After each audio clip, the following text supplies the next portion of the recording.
ምን አረጋቻቸው የኢትዮጵያ ህዝብ ምን አደረገውና ነው እንበትናለን የሚሉት ከህወሓት የወራሪነትና የጠብ አጫሪነት ባህሪ ጋር አያይዘው ይመለከቱታል እናንተ ጭንቅላታችሁ ይበተናል እንጂ ኢትዮጵያ አትበተንም ብሎ ቀን ከሌሊት የሚሰራ ወታደር ስለሆነ ነው በድንገት በፍጥነት በስጉር ነገሮችን ለማከናወን እንዳይችል ያደረጉ በርካታ የሶሻል ሚዲያ እንትኖች ነበሩ አሁን ኢትዮጵያን እበትናለሁ ብሎ ይሄ የሌባውም የማፊያ ጥርቅም ሲነሳ የተትረፈረፈ የሚመስል ፍቅር ከመከላከያው ጋር ህዝቡ ኢህአዴግን ተቃውሞ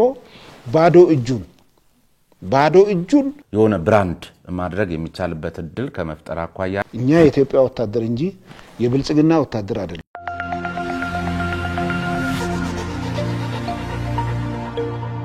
ታላቅ የምስራች በ4 ሚሊዮን 400 ሺህ ብር በአጠቃላይ ክፍያ የቤት ባለቤት ሆኖ ሜሪት ፕሮፐርቲስ በሪል ስቴት ዘርፍ እንዲሁም በኮንስትራክሽን 2 10 ዓመታትን ያስቆጠረው ድርጅታችን አሁን ደግሞ ሰፊ ሙያዊ ክህሎት ተላብሶ የፖስቴንሽን ኮንስትራክሽን ቴክኖሎጂ ተጠቅሞ በውባ ፒያሳ ዘመናዊ መኖሪያ አፓርትመንት ቤቶችን በተመጣጣኝ ዋጋ አቅርበንሎታል አራዳ ፓርክና ወዳጅነት ፓርክ ከፊትና በስተጀርባ ያደመቁት የውብ መንደራችን 2 ቤዝመንት ያለው እስከ 4ኛው ለን ደረጃውን የጠበቀ ሞል እንዲሁም ባልተለመደ መልኩ 5ኛና 6ኛ ተጨማሪ መኪና ማቆሚያ ሆኖ ያገለግላል ለደንበኞች ጥራትና ምቾት የሚተጋው ድርጅታችን ሜሪት ፕሮፐርቲ በዚህ መንደር መዋኛ ገንዳ ጂምናዚየም ደረጃውን የጠበቁ ሰፋፊ ሊፍቶች ምቹና በቂ መኪና ማቆሚያ ቦታዎች ዘመናዊ የደረቅ ቆሻሻ ማስወገጃ አውቶማቲክ ጄኔሬተር የተገጠመለት የከርሰ ምድር ውሃና ለተለያዩ አገልግሎቶች የሚውሉ ሰገነት አካቷል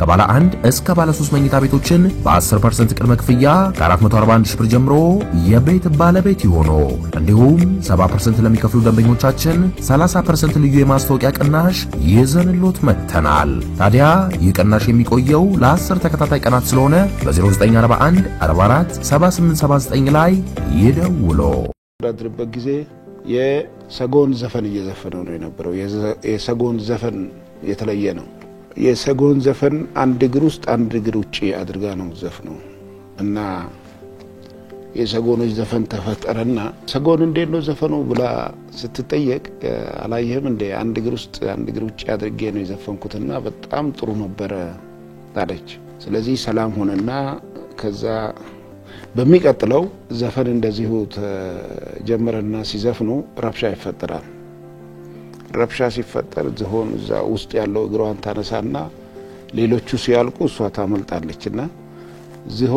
ሰጎን እንዴት ነው ዘፈኑ ተብላ ስትጠየቅ አላየህም እንደ አንድ እግር ውጪ አንድ እግር ውስጥ አድርጌ ሲዘፍን ነበርና ረብሻው ሲነሳ የውስጡን አንስቼ ወጣሁኝ ብላለች ቲፒኤልኤፍ እንደዚህ ነው የነበረው በመጀመሪያ ኢትዮጵያን ሲያስተዳድር ስለ ኢትዮጵያ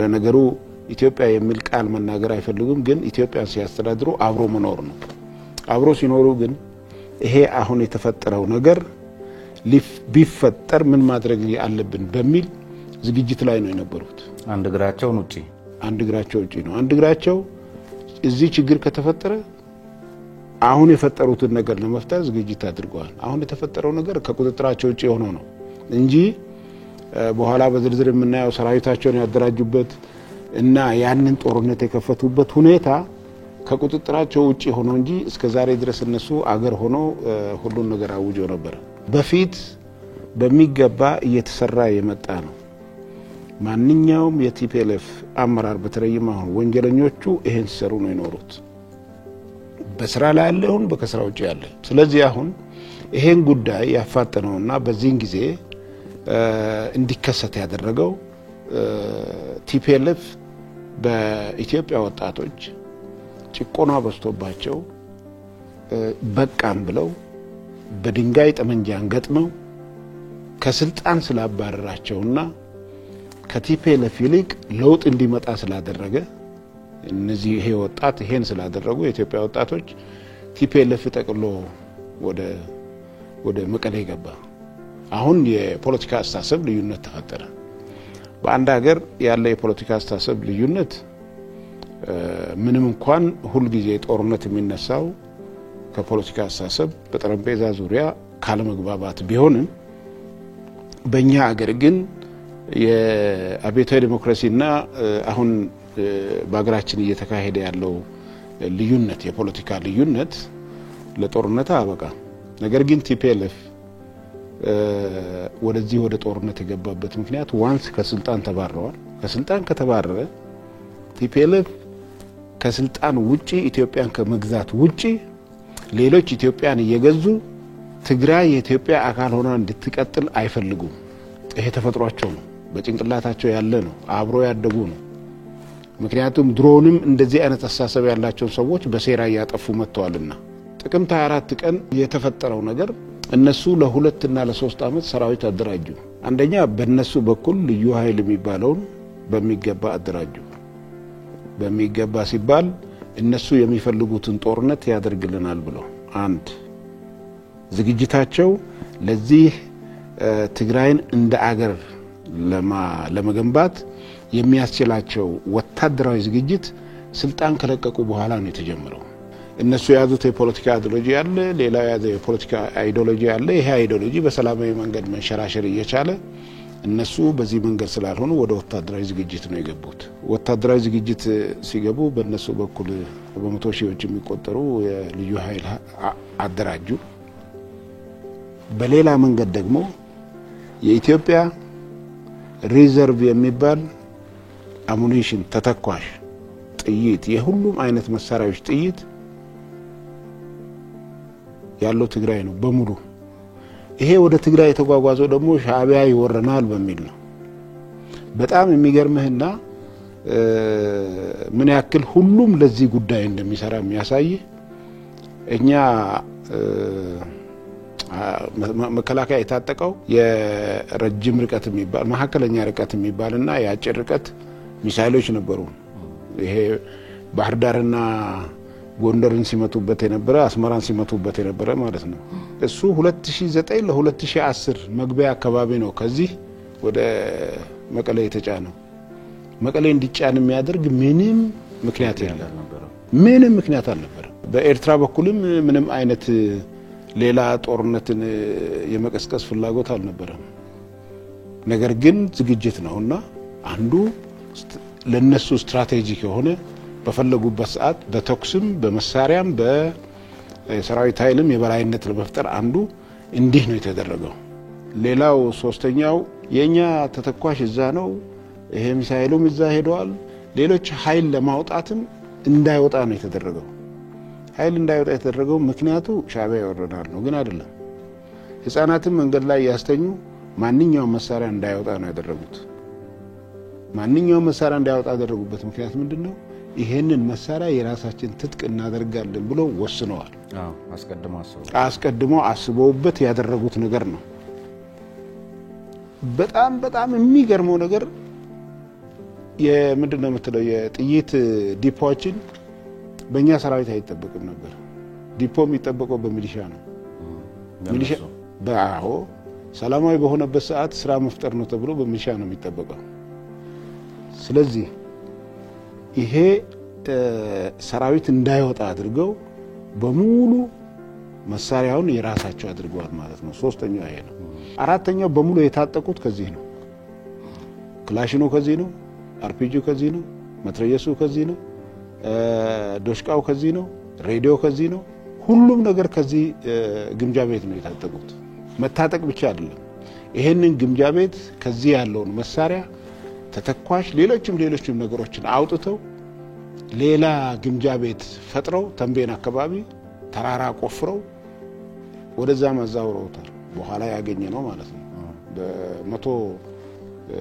በመቶዎች የሚቆጠሩ ተሽከርካሪዎች ያወጡት በሙሉ ተተኳሾቹ ማለት ነው ይሄ ተደርጓል ይሄን የሚያደርገው ባይዘው እኔ ምነግርህ ያለሁት የቲፒኤልኤፍ ፖለቲካ አመራሩ ብቻ አይደለም የትግራይ ተወላጅ የሆኑ በመከላከያ ውስጥ ያሉ አብዛኛው ደህና ሰዎች የሉም ለማለት አይደለም አብዛኛው ይሄን ሲሰሩ የነበሩት አራተኛው ነገር ይሄ ነው መሳሪያውን ከዛው ነው የታጠቁት አምስተኛው ማነስ ያለው መከላከያን ማዳከም ነው መከላከያን በምን አይነት ነገር መንገድ ነው የሚያዳክሙት አንደኛ የመከላከያ ሰራዊት አባላት መኮንኖች 10 አመት አገልግሎት ውል ይፈራረማሉ ከመከላከያ ጋር ከዛ በታች ያሉት ደግሞ ባለሌላ ማዕረግ የ7 ዓመት ስምምነት አለ ከመከላከያ ጋር ውል ይገባሉ። በ2009 እና በ2010 ደረጉ የነበሩ ነገሮች በጣም የሚገርሙ ናቸው። እነዚህ 7 ዓመት እና 10 ዓመት ያልሞላቸው ብዙ ጊዜ እነዚህን 7 ዓመት ሲሞላው ሄዶ ወደ ቤት አትለው በተቻለ መጠን በሁለቱ ስምምነት እንትኑ ምንድነው ውሉ እንዲቀጥልና 7 ዓመት እንደገና ሁለተኛ 7 ዓመት እንዲያገለግል ይደረጋል። ብዙዎቹ ደግሞ ያገለግላሉ። ነገር ግን የተደረገው ምንድነው 7 ዓመት የሞላችሁ አሁን አገሪቷ ሰላም ስለሆነች ወደ ቤታችሁ መሄድ ትችላላችሁ ተብሎ የሰራዊቱ የጀርባ አጥንት የሆነውን የባለሌላ ማዕረግ ይሄ 10 አለቃ 50 አለቃ ምክትል 10 አለቃ የመሳሰሉት ማለት ነው በየደረጃው ያለው እነዚህን ትቶ ወደ ቤታቸው እንዲሄዱ ነው ያደረጉት። የብቃት ያለው ባለሌላ ማዕረግ የሌለው ሰራዊት የጀርባ አጥንት ለሌለው ሰው ነው የሚቆጠረው። እሱ ነው ሁሉ ጊዜ የሚያዋጋውም አብሮ የሚሆነውም ሁሉንም ነገር የሚያደርገው። ስለዚህ አንዱ ሰራዊቱን የሚያዳክሙበት መንገድ አባላቱን በዚህ መንገድ ማስወጣት ነው። ሌላው በትጥቁ ማዳከም ነው። አየር ኃይሉን ማዳከም ነው። አየር ኃይሉ ሌላ ስልጠና እንዳያገኝ፣ ሌላ ትጥቅ እንዳይገዛ፣ ሌላ አፕግሬድ እንዳያደርግ አፕግሬድ ነው የሚያደርገው። አፕግሬድ ኦቨርሆል አይደለም፣ አፕግሬድ እንዳያደርግ። አፕግሬድ ማለት ምንድነው? አንድን አሁን የሚሰራበት አንድ አይሮፕላን አሁን የሚሰራበት ካፓሲቲ ያለው ችሎታ ከዛ በላይ ሌላ መጨመር ማለት ነው። እነዚህ ሁሉ እንዳይደረጉ ስልጠና እንዳይደረግ ከፍተኛ ስራችን ሰሩ። ይሄንን ካደረጉ በኋላ የራሳቸው አባላት በሰራዊት ውስጥ ደግሞ ከላይ ከጀነራል ጀምሮ እስከ ታች ድረስ አደራጁ። ምክንያቱም አብዛኛው አመራር ቦታ ይዞ የነበረው የነሱ አባላት ናቸው። የመከላከያ ካውንስል ትንሽ ሰዎች ናቸው ያሉበት እንጂ እኮ ቋንቋውም ትግርኛ ነው የነበረው። አብዛኛው የሚግባባበት ቋንቋ እሱ ስለሆነ ማለት ነው።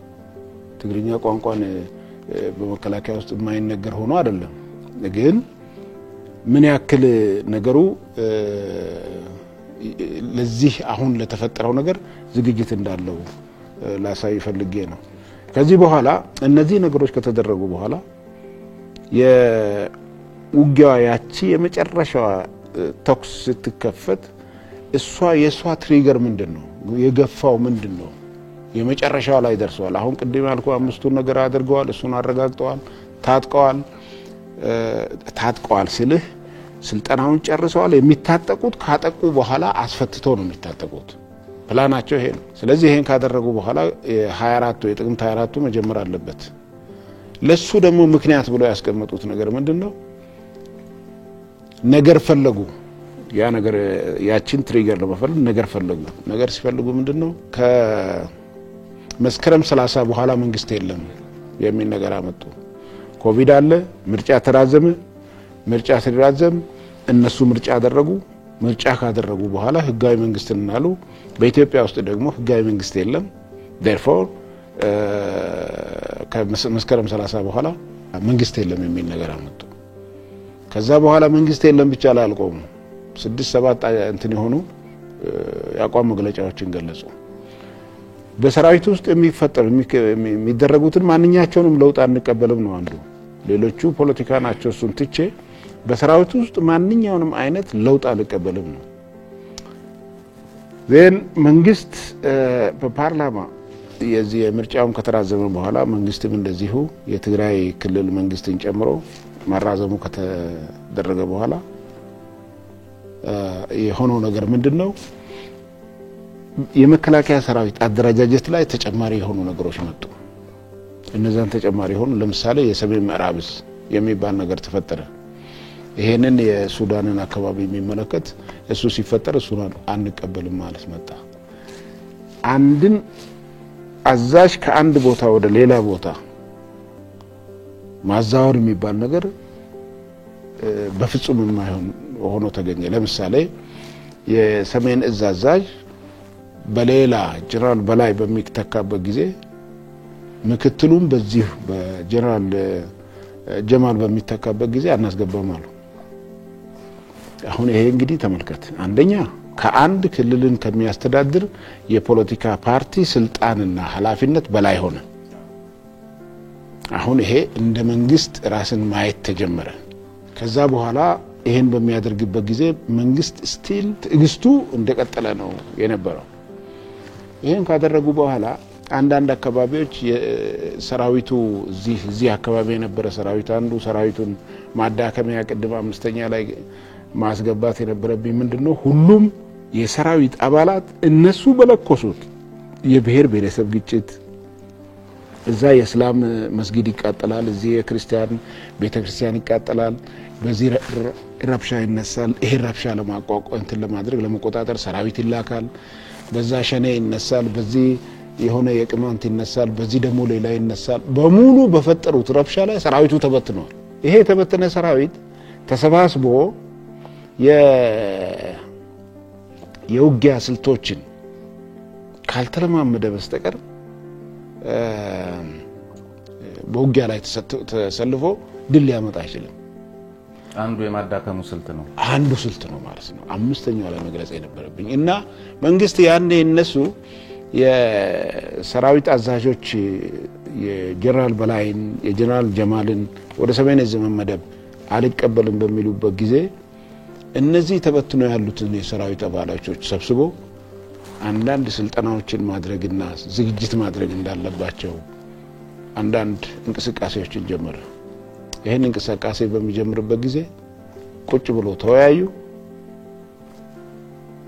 ጦርነቱን ሊያስከፍት የሚችል የፖለቲካ ፍላጎት ተጨባጭ የሆነ የፖለቲካ ፍላጎት አላስቀመጡም። ከኤርትራ ጋር ኢትዮጵያ አንድ ላይ በመተባበር ሊዋጉን ነው በሚል ውጊያውን ጀመሩት። ውጊያውን የጀመሩት ኢትዮጵያና ኤርትራ አንድ ላይ ሊዋጉ ስለሆነ አይደለም፣ ባህሪያቸው ነው። ባህሪያቸው ኢትዮጵያን የማፍረስ ቀደምስ ብሎ የነበረው ባህሪያቸው ስለሆነ እሱን አፍርሰው ኢትዮጵያ የምትባለውን ነገር አጥፍቶ ትግራይ የምትባለውን ነገር መመስረት ነው። ይሄ የመጨረሻው ድንጋይ ራስ የሚፈጥረው የሚያስበው ሐሳብ ነው። ምንም አይነት ከህሊናው ጋር የሚነጋገር ሰው እንዲህ አደርግም። የፈረሰች ኢትዮጵያ ኖራ ትግራይ ፈጠረ ኢትዮጵያ አትሆንም። ዳሴት እሱ ነው እና ይሄ ጥቅምት 24 የተጀመረው ነገር ድሮውንም ታስቦ የመጣ ነው። yes ስለዚህ መጨረሻ ላይ በኢትዮጵያ አሁን ይሄን ያደርጋሉና ውጊያ መጀመር አለብን ተብሎ ተወሰደ። የቀረውን የኢትዮጵያ ሰራዊት ሊዋጋን አይችልም አሉ። አይዋጋንም፣ ከላይ እስከ ታች ድረስ መሪዎች እኛ ነን፣ መሳሪያውን ይዘናል። እዚህ ያለው የኢትዮጵያ ተተኳሽ ወይም ደግሞ አሙኒሽን ይሄ ትጥቅ ከ85% ትግራይ ነው ያለው። ስለዚህ ምንም አይነት ትጥቃቸው ላይ ጥይት የላቸው፣ የሁሉም መሳሪያ ጥይት ስለሌላቸው አንድ ቀንም ሊዋጉ አይችሉም። ሁለተኛ ደግሞ ተበትኖ የነበረ ነው፣ ስልጠና አልወሰደም። እሱም ስልጠና አልወሰደ ሊገጥመን አይችልም። ሶስተኛ ደግሞ ይሄ መሪም ታላቅ የምስራች በ4 ሚሊዮን 400 ሺህ ብር በአጠቃላይ ክፍያ የቤት ባለቤት ሆኖ ሜሬት ፕሮፐርቲስ በሪል ስቴት ዘርፍ እንዲሁም በኮንስትራክሽን 2 ዓመታትን ያስቆጠረው ድርጅታችን አሁን ደግሞ ሰፊ ሙያዊ ክህሎት ተላብሶ የፖስቴንሽን ኮንስትራክሽን ቴክኖሎጂ ተጠቅሞ በውባ ፒያሳ ዘመናዊ መኖሪያ አፓርትመንት ቤቶችን በተመጣጣኝ ዋጋ አቅርበንሎታል። አራዳ ፓርክና ወዳጅነት ፓርክ ከፊትና በስተጀርባ ያደመቁት ይውብ መንደራችን ሁለት ቤዝመንት ያለው እስከ 4ኛ ወለል ደረጃውን የጠበቀ ሞል እንዲሁም ባልተለመደ መልኩ 5ኛና 6ኛ ተጨማሪ መኪና ማቆሚያ ሆኖ ያገለግላል። ለደንበኞች ጥራትና ምቾት የሚተጋው ድርጅታችን ሜሪትስ ፕሮፐርቲ በዚህ መንደር መዋኛ ገንዳ፣ ጂምናዚየም፣ ደረጃውን የጠበቁ ሰፋፊ ሊፍቶች፣ ምቹና በቂ መኪና ማቆሚያ ቦታዎች፣ ዘመናዊ የደረቅ ቆሻሻ ማስወገጃ፣ አውቶማቲክ ጄኔሬተር የተገጠመለት የከርሰ ምድር ውሃና ለተለያዩ አገልግሎቶች የሚውሉ ሰገነት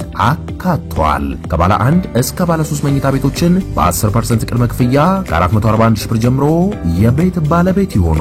እንዲሁም 70% ለሚከፍሉ ደንበኞቻችን 30% ልዩ የማስታወቂያ ቅናሽ ይዘንሎት መጥተናል። ታዲያ ይህ ቅናሽ የሚቆየው ለ10 ተከታታይ ቀናት ስለሆነ በ0941 44 7879 ላይ ይደውሉ።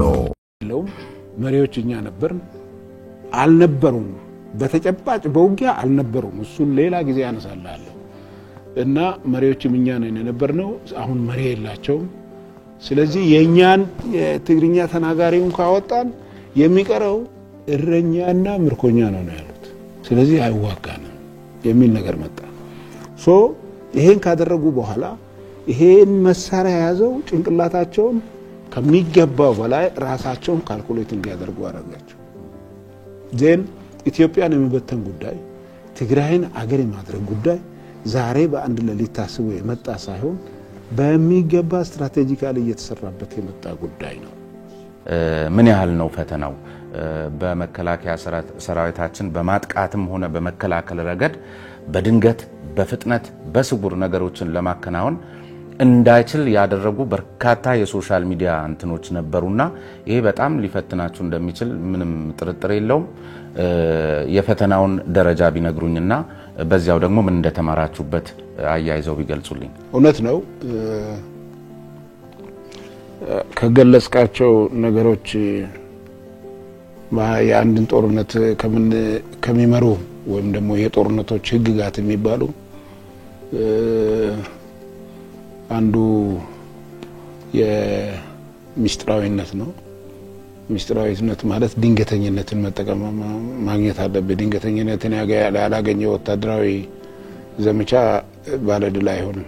ባለድል ቢሆንም በመጨፋጨፍ የሚመጣ ነው። ስለዚህ ድንገተኝነትን ማግኘት አለበት። ይሄን ለማድረግ ሚስጥር መጠበቅ አለበት። አሁን በ21ኛው ክፍለ ዘመን የሰራዊትን እንቅስቃሴ ያስካቸው መሳሪያዎች ምን እንደሆኑ መደበቅ በጣም አስቸጋሪ ናቸው። ይሄ ከሌሎች ሶሻል ሚዲያዎችም ከጠላትም ከራስህም ነው የሚገጥም። ጠላት በእነዚህ የሶሻል ሚዲያ እንትኖች አሉ፣ ሞኒተሮች አሉ። በእነዚህ ሞኒተር የሰራዊቱን እንቅስቃሴ ይከታተላል። ከፍ ሲል ደግሞ ሳተላይት ካለውም በሳተላይት የት እንዳለ ያያል። ካልሆነ ደግሞ በትንሹ በእነዚህ ማን ነው የት ነው ያሉት ስንት ናቸው መቼ ምን ሊያደርጉ ነው የሚል ነገር ለማግኘት ይጥራል። ሁለተኛው ደግሞ ከራሳችን ውስጥ እንዲሁ ከሰራዊታችን በሶሻል ሚዲያ አንዳንድ ነገሮችን ፐብሊሽድ የሚያደርጉ ወይም ደግሞ የሚገልጹ ወታደሮች ይኖራሉ፣ ኦፊሰሮች ይኖራሉ። እነዚህ ሁሉ መረጃ ናቸው። እነዚህ ለጠላት እነሱ ብቻ ሳይሆኑ አሁን ለመከላከያ ሰራዊታችን በእነሱ መንገድ በክፋት ላይሆን ይችላል፣ ግን በርካቶቹ መከላከያ ሰራዊታችንን የደገፉ ወይም ደግሞ በድል መንበሽበሻቸውን እንደ አንድ ፕሮፓጋንዳ ለመጠቀም ሊሆን ይችላል በተለያየ መልኩ ደጋፊ መስለው በተለይ ከውስጥ ያሉት ላይ ፎከስ አድርገው በመገሰጽም ካሉበት ወደፊትም ትክክል ነው። አሁን የኛን ወታደሮች ከክፋት ተነስቶ አይደለም ይሄን የሚያደርጉ። የኛ ወታደሮች ብቻ ከክፋት ተነስቶ ሳይሆን ያሉበትን ደረጃ ያደረጉትን ነገር ህዝቡ እንዲያውቅ ለማድረግ ይሄ ለጠላት ኢንፎርሜሽን እንደሚሰጥ ሳይገነዘቡ የሚያደርጉት አለ። ሁለተኛው ነገር ይሄ ነው። ሶስተኛው የሰራዊቱ ደጋፊ ብሎገሮች፣ ዩቲዩበሮች፣ ዩቲዩብ ላይ የሚሰሩ በተለያየ የሶሻል ሚዲያ ላይ የሚሰሩ የሰራዊቱ ደጋፊዎች እንደዚሁ ማን የት እንዳለ እነማን የት ቦታ እንደተሰለፉ ምን እንደተደረገ ምናምን እነዚህ አይነት ነገሮችን ይገልጻሉ። ይሄ ግን ለጠላት ኢንፎርሜሽን ነው የሚሆነው። ስለዚህ ይሄ ከፍተኛ ፈተና ነው። ይሄን ማለፍ የሚቻለው ይሄን አቁሙ ማለት አትችልም፣ ማስቆም አትችልም። እንደገና ደግሞ ከውስጥ ያለውን የሰራዊቱን አንዳንድ እርምጃዎች ይወሰዳሉ። ለምሳሌ ያክል አብዛኛው ቦታዎች አሁን ስማርትፎን የለም። ይሄ ስማርትፎን ሰራዊቱ እየተጠቀመበት አይደለም። ከዛ በተረፈ የብሎገሮችንም የደጋፊዎችንም የጠላትንም እንትን ለማድረግ ለመቆጣጠር የማይቻል ስለሆነ የምትሰራውን ስራ እና መቼ የት ቦታ እንደምትሰራ እሱን ሚስጥራዊ ማድረግና በፍጥነት መጨረስ ነው። አንደኛው ነገር ይሄ ነው። ሁለተኛው ሁሉ ጊዜ አጥቂ በመተውንበት ጊዜ በማንኛውም የበላይነት መፍጠር አለበት። በሰው ኃይል የበላይነት መፍጠር አለበት፣ በመሳሪያም የበላይነት መፍጠር አለበት። ከዚህ የተነሳ እኛ ደግሞ ያለንበት 21ኛው ክፍለ ዘመን ነው። ቴክኖሎጂ የተስፋፋበት ዘመን ነው። የገጠምነው በጦርነት አመራርም ያልተሳካላቸው በግጭት እንጂ በሰላም መኖር የማይሆንላቸው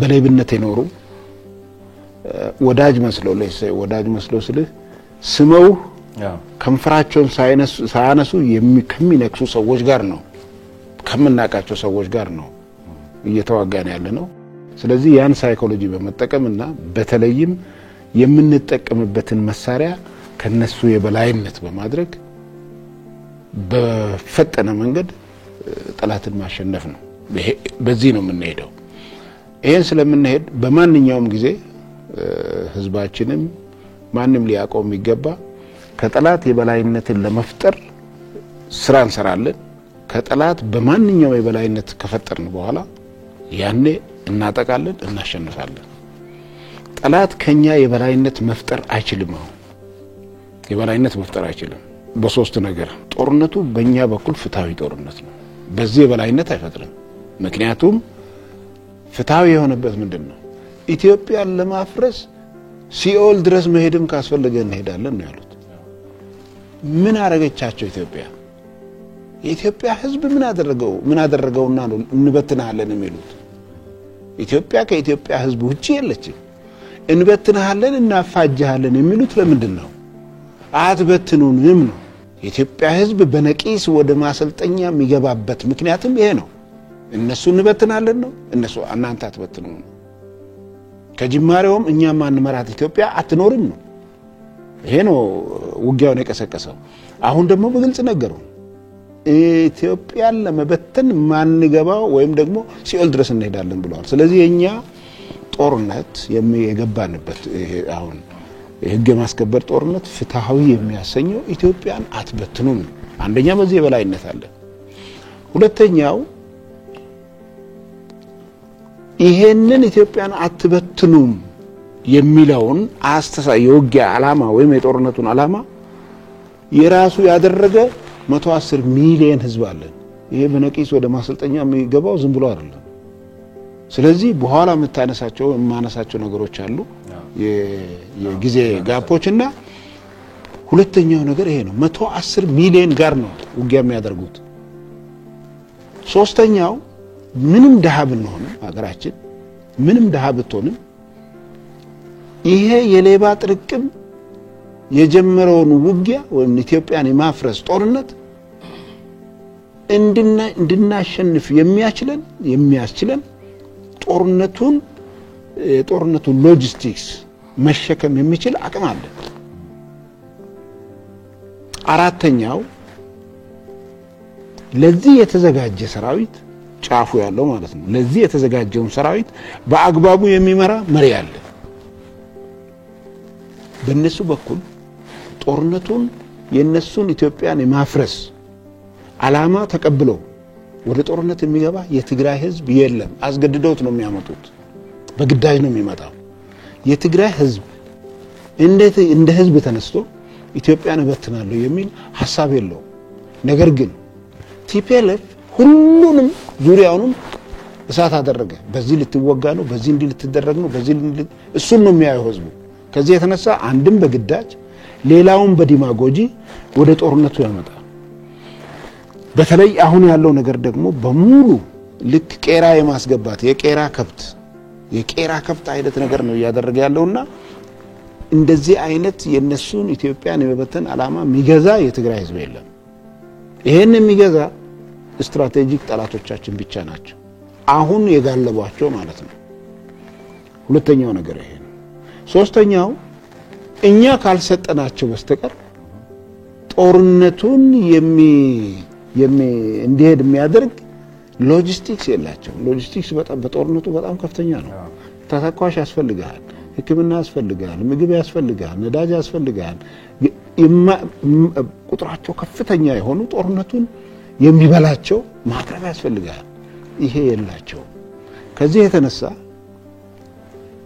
የፈለገውን ያክል ውጊያ ቢያደርጉ ኢትዮጵያ ማሸነፍ አይችልም አሁን ቀደም ሲል እንደነገሩኝ እንግዲህ 110 ሚሊዮን የኢትዮጵያ ህዝብ ይሄን ጦርነት የራሱ አድርጎ ተቀብሎታል ግን በዚህ ብቻ የሚገለጽ ሳይሆን ሰራዊቱን አውደ ግንባር ድረስ ሄዶ ውሃ በማቀበል ቆሎ በመስጠት አንዱ ሎጂስቲክስ ከሚያካትታቸው ነገሮች አንዱ ይሄ ስለሆነ በዚህ ደረጃ ፍቅሩን የሚገልጽ ደጀን የሆነ ህዝብ ነው ያለው።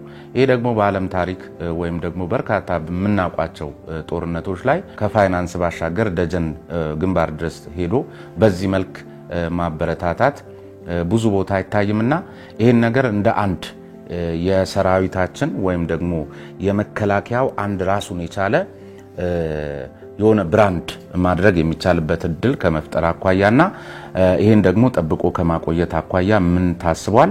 ከዚያ ባሻገር ደግሞ ይሄ ለውስጥም ለውጭም ጠላት ትርጉም ይኖረዋል ብዬ አስባለሁና በመከላከያ አረዳድ እስቲ ምንድነው ትርጉሙ? ጠብቆ ለማቆየት ምንድነው እየተደረገ? ምንድነው ምን ጊዜም የህዝብ ድጋፍ የሌለው ጦርነት አሸናፊ አይሆንም። የህዝብ ድጋፍ የምትፈጥረው በምንድነው? ጦርነቱን ያስነሳው ፖለቲካዊ አስተሳሰብ ነው። ህዝብ ያንን አስተሳሰብ ከገዛ የራሱ ካደረገ ጦርነቱ አሸናፊ ይሆናል። ይሄ የሚወስደው ጊዜ ግምት ሳታስገባ ማለት ነው። እንዳልከው በዓለም ታሪክ እውነት ነው። የዓለም ታሪክ ጦርነቶችን ስታይ አንዱ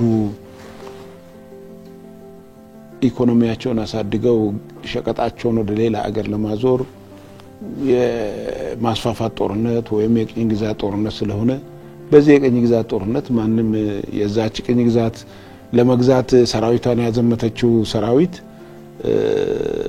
አገር ህዝብ ድጋፍ ይሰጣል የሚል እምነት የለኝም። በኢትዮጵያ ታሪክ ግን ማንኛውም የኢትዮጵያ ጠላቶች ሊያውቁት የሚገባው ነገር እና ማወቅም ያለባቸው ጉዳይ ነው ያነሳው። ጣሊያን ሲወረን የኢትዮጵያ ህዝብ በ1888 በነቂስ ነው የተጓዘው። ከዚህ አድዋ ሄዶ ከዚህ መቀሌ ከመቀሌ አድዋ ጣሊያንን ያኔ የታጠቀው መሳሪያ በጦርና በጉራዴ አሸንፈው በዓለም ላይ ብቸኛ በነጻነት የሚኖር ህዝብ ያላት አገር ኢትዮጵያ ምትባለውን እንዲፈጥሩ ያተደረገው አንዱ የመጀመሪያው እሱ ነው። ጠላቶቻችን ይሄን ማወቅ አለባቸው። ሁለተኛው የሶማሌ ጦርነት ነው። ሶማሊያ ኢትዮጵያን በወረረችበት ሰዓት ሁላችንም የምናስታውሰው ያልዘመተ አንድ ጥሪ ተደረገ፣ ከተት ተባለ። ከዛ በኋላ 300,000 ሰው ነው በአንድ ጊዜ ወደ ማሰልጠኛ የገባው። ወደ ማሰልጠኛ መግባት ሳይሆን አስታውሳለሁኝ በየቀበሌው ስንቅ ይዘጋጅ ነበር። ሁሉም የኢትዮጵያ ህዝብ ወደ ጦርነት የገባው ጦርነት ስንቅ የሚያዘጋጀው ስንቅ ሁሉም በየደረጃው የሚችለውን ስራ በጸሎትም ሁሉ አድርጎ የሶማሌን ወራሪ ኃይል ድባቅ መጥቶ የኢትዮጵያን የተለመደ ነጻነት አስጠብቋል። ሶስተኛው ጦርነቱ አስፈላጊ ጦርነት ነው የሚል እምነት የለኝም። በሰላማዊ መንገድ በህጋዊ መንገድም ሊፈታ የሚችል የነበረው በኤርትራ ጦርነት ነው የተባለው። የኤርትራ ጦርነት ኤርትራ ወረረችን ነው። ያን ወረራ ለመመከት መላ ኢትዮጵያ ህዝብ ነው በነቂስ የተሰለፈው። አራተኛው አሁን ነው። አሁን ኢትዮጵያን እበትናለሁ ብሎ ይሄ የሌባውም የማፊያ ጥርቅም ሲነሳ መላው ኢትዮጵያ ህዝብ ነው የተነሳው። ሁለት ጊዜያቶችን ለይቼ ልንገርህ። ለምሳሌ ያክል ይሄው ሰራዊት አሁን ያለው ሰራዊት ወይም አሁን ያለው የሰራዊቱ አመራር በነበረበት ሰዓትና ይሄ አሁን ጁንታ ሆኖ ወይም ደግሞ የጁንታውን ሰራዊት ሲመሩ የነበሩት በመከላከያ ውስጥ የነበሩት ትግርኛ ተናጋሪ አመራሮች በነበሩበት ሰዓት እኮ ህዝብ ላይ የተተኮሰ ነበር። ያኔ ህዝብ ላይ የተተኮሰ ነበር። አሁን ደግሞ ህዝቡ ከሰራዊቱ ጋር ሆኖ እነዚህ ኢትዮጵያን ለመበተን በሚፈልጉበት ሰዓት በነቂስ ተሰልፎ ነው ያለው። ስለዚህ ይሄ ትልቅ አቅም ነው። ይሄ ነገር ለትውልድ መሸጋገር ያለበት ነው። ለትውልድ መሸጋገር የሚችለው ደግሞ ተጽፎ ሲቀመጥ ነው። በሚገባ ተቀምሮ ተጽፎ ሲቀመጥ ነው።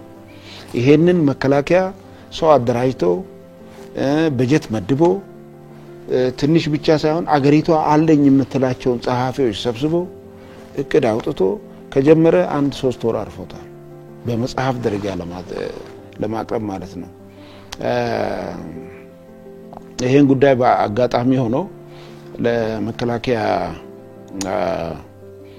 ቺፍ ኦፍ ስታፉን አመሰግናለሁኝ። ጉዳዩን መመራው እኔ ነኝ።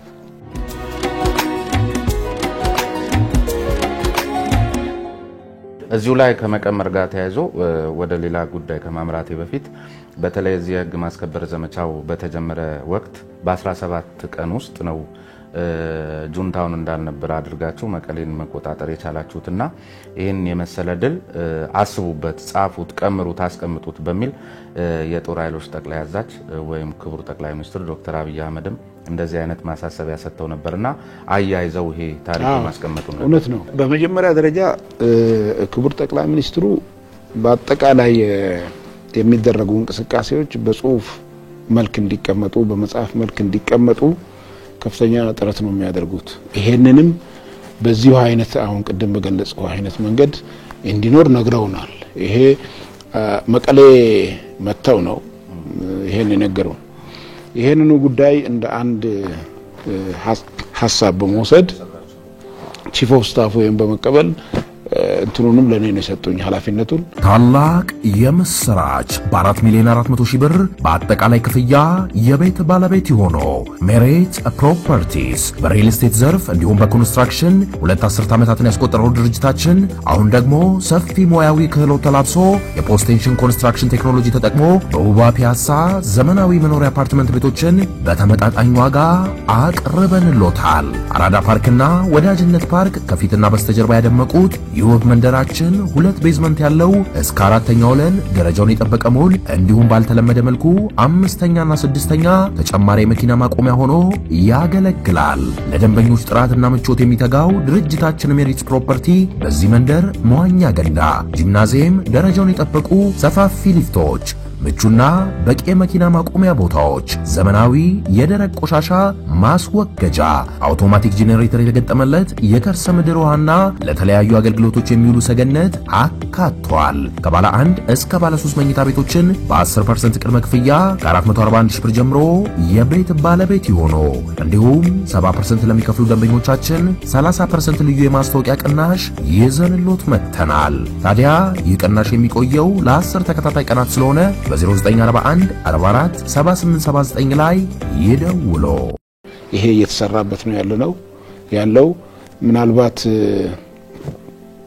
ረጅም ጊዜ ካልሆነ እንግዲህ 2014 ውስጥ ግማሽ ምዕተ ዓመቱ ሳያልፍ እናስመርቃለን ብዬ አስባለሁ። በጣም ጥሩ። ሌላው ከዚሁ ከህዝብ የደጀንነት ጋር በተያያዘ 3-4 ምሳሌዎችን ማሳያዎችን አንስተው ከአድዋው ጊዜ ጀምሮ አንስተውት ነበር። እዚሁ ጋም ግን አብረው አሁን አያይዘው ሲገልጹልኝ በፊት በኢትዮ ኤርትራ ጦርነት ጊዜ አብራችሁ ስትሰሩ ከነዚህ ከወያኔ ወይም ከጁንታው አሁን እየመሩ ከሚገኙ የጦር አመራሮች ጋር ትተዋወቃላችሁ። መተዋወቃችሁን በሌላ መንገድ እናነሳዋለን፣ ግን ወደ ሰው ይተኮስ ነበር የሚል ነገር አንስተውልኛል እና ከሱ ጋር ተያይዞ ይመስለኛል የመከላከያ ዩኒፎርምን የለበሰ አካል ሁሉ በታየ ቁጥር አጋዚ በሚል በህዝብ ዘንድ ጥላቻን አትርፎ ነበር። አሁን ደግሞ የተትረፈረፈ የሚመስል ፍቅር ከመከላከያው ጋር ህዝቡ ወድቋል፣ የኢትዮጵያ ህዝብና ይሄ ጦርነት የፈጠረው አጋጣሚ ነው ወይስ ከሪፎርሙ ጋር የሚያያዝ ነገር አለው? እዚህ ላይም አንድ ሐሳብ ቢሰጡበት ጥሩ ይመስለኛል። በጣም ጥሩ ነው። ሁለቱም ናቸው። የመጀመሪያው ሪፎርሙ ነው። ሪፎርሙ ምንድነው? ሰራዊቱ የማንኛውም ሀገር ሰራዊት የአንድ የፖለቲካ ፓርቲ ሰራዊት ካልሆነ ህዝብ ላይ አይተኩስም። ለምን? ያ የፖለቲካ ፓርቲ ሁሉ ጊዜ ስልጣን በአለም ላይ አሁን እንግዲህ የኮሙኒስት አገሮች ካልሆኑ በስተቀር ሌሎቹ በምርጫ ነው ስልጣን የሚይዙት። በምርጫ ስልጣን ሲይዙ እዛም እዚህም ያው የተወሰነ ችግሮች ሊኖሩ ይችላሉ። ነገር ግን የአገር ሰራዊት ከሆነ የአንድ የፖለቲካ ፓርቲ ደግፎ ያ የፖለቲካ ፓርቲን የማሸነፍና የመሸነፍን እድል የሚወስነው ወታደር ካልሆነ ህዝብ ላይ አይተኩስም። በእኛ አገር ግን የመከላከያ ሰራዊት የአንድ ፖለቲካ ፓርቲ የፖለቲካ አይዲዮሎጂ ጠባቂ ነው የነበረው። አብዮታዊ ዲሞክራሲ ይሄ ግልጽ ነው። ይሄ በተለያዩ መድረኮች ላይም ውይይት ተደርጎበታል። በግልጽም ይነሳል፣ ክርክርም እናደርግበታለን። ደን የኢትዮጵያ ሰራዊት አንደኛና ዋንኛው የአብዮታዊ ዴሞክራሲ የመጨረሻ የመከላከያ ምሽግ ነው ይላል። ይሄ ሰራዊቱ የሚታነጽበት ስትራቴጂ ነው ወይም ፖሊሲ ነው። ስለዚህ ኢህአዴግ በተነካ ቁጥር የመከላከያ ሰራዊት ይላክና ህዝቡ ላይ ተኩሳል። ህዝቡ ኢህአዴግን ተቃውሞ ባዶ እጁን መድረክ በወጣ ቁጥር በስናይፐር ግንባሩን ይመታል። አይተናል፣ በእድሜያችን አይተናል። አብዮት አደባባይ የተደረገውን አይተናል። አምቦ አካባቢ የተደረገውን አይተናል። መላ በጎንደር ወልዲያ የተለያዩ ቦታዎች የተደረገውን ነገር አይተናል። ስለዚህ ይሄ ምንድነው የፖለቲካ የአንድ ሰራዊት የአገር ሰራዊት እንጂ የፖለቲካ ፓርቲ ሰራዊት ከሆነ ይሄን ነው የሚያመጣው። ከዛ በተረፈ በዚህ ምክንያት የሬንጀርን ባየ ቁጥር እንደ ጠላቱ ነው የሚያየው። ፕሮፌሽኑንም የሚጠላ ወታደር እኮ ነበር። ምን ነው ወታደር ባልሆንኩ ያለም አለ። ስለዚህ ይሄን የሚያመጣው የፖለቲካ ፓርቲ ወታደር ሲሆን ነው። የኢትዮጵያ ወታደር እስከ ኢህአዴግ ውድቀት ድረስ የፖለቲካ ፓርቲ ወታደር ነው የነበረው። ሪፎርሙ ይሄን ቀየረ። እኛ የኢትዮጵያ ወታደር እንጂ የብልጽግና ወታደር አይደለንም። ወይም ደግሞ ነገ ጠዋት ኢዜማ ስልጣን ላይ ሲወጣ የኢዜማ ወታደር አይደለንም። የማንም ወታደር አይደለንም። እኛ የኢትዮጵያ ወታደሮች ነን። ይሄ በመሆኑ የኢትዮጵያ ህዝብ በነቂስ ከጎናችን ቆመ። ይሄ አለመሆኑን ደግሞ ያሳየነው እኛ በህይወት እያለን ኢትዮጵያ አትበተንም። እንኳን በእናንተ በሌባ ስብስብ በማፊያ ስብስብ ቀርቶ ማንም እኔ ነኝ ያለ ኢትዮጵያን አይበትናትም። እናንተ ጭንቅላታችሁ ይበተናል እንጂ ኢትዮጵያ አትበተንም ብሎ ቀን ከሌሊት የሚሰራ ወታደር ስለሆነ ነው። እኔ የኢትዮጵያ ሚዲያዎች አያሳዩም እንጂ አሁን እየተዋጋ ያለው ወታደር ብታይ ክረምት ነው፣ ጭቃ ነው። ልባርክ መታጠብ አይችልም። ይሄ ጭቃ በሰውነቱ ላይ በምንድነው ዩኒፎርሙ ላይ ጫማው ላይ ሆኖ ሰው አይመስልም ሊትራሊ። ስለዚህ እንዲህ አይነት ወታደር ፈጠረ ህዝቡ። ሪፎርሙ እንዲህ አይነት ወታደር ፈጠረ። ህዝቡ ከዚህ ወታደር ጋር ጎን ቆመ። ድል እንዲያመጣም እርግጠኛው ነው። አንደኛው ይሄ ነው። ስለዚህ አንዱ የህዝብ ፍቅርን ያመጣው ሪፎርሙ ነው። ሁለተኛው ጦርነትን አትመኝም። ጦርነት ሲመጣ ግን ለጥንካሬ ትጠቀምበታል። እንዲህ ሰራዊት ከጦርነት ውጪ የሚሆን ሰራዊት በስልጠና ነው ያጎለበትከው የሚሆነው። ጦርነት እንዲመጣ አትፈልግም። ከመጣ ግን ለሰራዊቱ ጥንካሬም ትጠቀምበታል። ከዚህ በኋላ ይሄ ጦርነት በሚመጣበት ጊዜ ያ ሪፎርም የፈጠረው ወታደር የኢትዮጵያ ወታደር ስለሆነ በግንባር አይኑን ሳያሽ ለኢትዮጵያ መስዋዕትነትን የሚከፍል ወታደር ስለሆነ ህዝቡ በነቂስ አፈቀረው፣ ወደደው፣ ክብር ሰጠው። ዛሬ የኢትዮጵያ ወታደር በየትኛውም ቦታ በማንኛውም ነገር ቅድሚያ የሚሰጠው ነው። አንዳንዶች ክልሎች አዋጅም አድርገውታል። ለምሳሌ የኦሮሚያ ክልል ከወታደር ጀምሮ እስከ መጨረሻው ጀነራል ድረስ ያለው ወታደር በየትኛውም የኦሮሚያ መስሪያ ቤት እና ክልል ለሆነ ጉዳይ ሲሄድ የመጀመሪያ ነው የሚያገኘው፣ ቅድሚያ ነው የሚያገኘው። ቅድሚያ ማግኘት ብቻ ሳይሆን ጉዳዩ በሰዓታት ውስጥ እንዲያልቅ ተብሎ አዋጅ ሆኗል። ይሄ አልታየም። በኢህአዴግ ጊዜ ይሄ አልነበረም። ምክንያቱም ወታደሩ የኢህአዴግ ሰራዊት ስለነበረ ማለት ነው። በነገራችን ላይ በኢህአዴግ ጊዜ ሰራዊቱ መደበኛ እንዲሆን አልተፈለገም። በአንድ ሀገር ሰራዊት መደበኛና ሙያተኛ ሰራዊት መሆን አለበት። መደበኛና ፕሮፌሽናል ነው መሆን ያለበት። መደበኛና ፕሮፌሽናል ካልሆነ ፖለቲከኛ ነው የሚሆነው። ይሄ አይሆንም ተብሎ ነው የኢህአዴግ ሰራዊት እንደዛ የተገነባው። ስለዚህ በሁለቱ ነገሮች ነው ሰራዊቱ የህዝብ ፍቅርን ያገኘው። ግን እዚሁ ላይ ሌሎችም ክልሎች የኦሮሚያን አርአያነት እንዲከተሉ በእናንተ በኩል የህዝብ ግንኙነት ስራ መሰራት አለበት ብዬ አስባለሁ። ምክንያቱም ተመሳሳይ መብትም ጥቅምም ክብርም ሲኖረው ሰራዊቱ የተሻለ ነገር ማምጣት ስለሚቻል እውነት ነውና እንግዲህ ምንድነው የመከላከያ ሰራዊት ይሄን ነገር እንዲያደርጉ ለክልሎች ዝም ብሎ ኖቲስ እንዲያደርጉት ሆነ ይቻላል ግን ምንድነው መሰለ ክልሎችን ባነግራቸውም ያረጋሉ ለምንድነው ኦሮሚያ ቀደመ እንጂ 110 ሚሊዮን ነው የደገፈን እሱ ብቻ ሳይሆን ከአንዳንድ የፖለቲካ ፓርቲዎች ውጪ ኢትዮጵያ ውስጥ ያሉት የተወዳዳሪ የፖለቲካ ፓርቲዎች በሙሉ ናቸው ሰራዊቱን የደገፉ